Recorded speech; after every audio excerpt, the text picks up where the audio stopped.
নমস্কার। কথিত আছে যে ব্রহ্মার অহংকার একসময় এতটাই বেশি বেড়ে যায় যে তিনি নিজেকে শিবের থেকেও উচ্চ স্তরের মনে করতে থাকে। তাতে ব্রহ্মার যে পঞ্চম মস্তক আছে তা শিবকে বারবার অপমান করতে থাকে। শিব সেই অপমান সহ্য করতে না পেরে তার রাগ থেকে ভৈরবের সৃষ্টি করেন। ভৈরব তখন কি করেন, ব্রহ্মার পঞ্চম মস্তককে নিজের বাঁ হাতের একটি নখ থেকে ছেদ করেন। সেই নখ ছেদ করার পর তার পাপ লাগে ব্রহ্মহত্যার।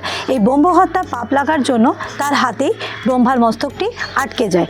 তখন শিব তাকে পাপের প্রায়শ্চিত্ত করার জন্য আদেশ করেন যে তুমি 3 লোক ঘুরে আসো, তোমার পাপের প্রায়শ্চিত্ত হবে।